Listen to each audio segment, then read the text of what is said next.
आने वाले समय में और बढ़ेगा दिल्ली में प्रदूषण, हालात और खराब हो सकते हैं। दिल्ली एनसीआर में 18 नवंबर से प्रदूषण की स्थिति गंभीर होगी, ये जानकारी मिल रही है। क्योंकि अब इसकी वजह भी जान लीजिए, कल से पंजाब पाकिस्तान की तरफ से हवाएं चलने के आसार हैं। यानी पाकिस्तान में जो पंजाब मौजूद है वहां से हवाएं चलेंगी। इन हवाओं से फिर आने लगेगा पड़ोसी राज्यों से पराली का धुआं और ये स्थिति और ज्यादा खतरनाक होगी। अब आप अंदाजा लगाइए, अभी ही ये स्थिति है, भयंकर स्थिति में इस वक्त दिल्ली एनसीआर के तमाम इलाके पहुंच चुके हैं। पोल्यूशन इस कदर बढ़ चुका है, अब आने वाले वक्त में ये पोल्यूशन और बढ़ेगा। डॉक्टर एम वली, आम आदमी करे तो करे क्या? बहुत जरूरी है ये जानना आम आदमी के लिए। खूब पानी पीना है, बाहर से आने के बाद अपनी नाक को, गले को धोना है, आंखों को धोना है, हाथों को धोना है, अपनी दवाओं को नियमित रूप से खाना है। अगर उनको कोई दमे की, ब्लड प्रेशर की, हार्ट की दवाएं चल रही हैं, जैसे मैंने अभी दो बड़ी मेथड्स बताए, मास्क को लगा के बाहर जाना है।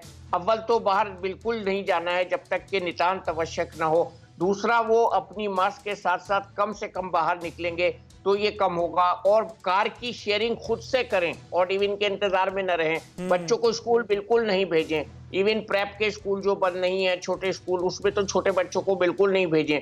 और सबसे बड़ी बात यह है कि हम अपनी डाइट को अपना अच्छा रखें, जिसमें कि हरी सब्जियां, फल और अच्छा संतुलित आहार हो। और दवाओं के बारे में बहुत नियमित रहें, दमे के मरीज को बहुत हिदायत करें। और स्मोकिंग वालों से मेरी ये दरख्वास्त है कि प्लीज ना अपने अंदर धुआं लें, ना धुएं को बाहर छोड़ें। हमारी स्मोकिंग से भी बहुत सा हिस्सा जो है इसका बाहर जाता है। और मैं जहां तक संज्ञान लेने की बात है, आगे चल के हमको एयर ट्रैफिक पे भी संज्ञान लेना पड़ेगा, क्योंकि इससे भी एक दर्जे का पोल्यूशन आता है। हर लैंडिंग में PM1 जो छोटे पार्टिकल होते हैं, PM 1.5 जो छोटे पार्टिकल होते हैं, 1.5 किलो टायर घिसता है एक लैंडिंग में, एक फ्लाइट की। तो ये भी कहीं ना कहीं पोल्यूशन में ऐड करता है ग्लोबली।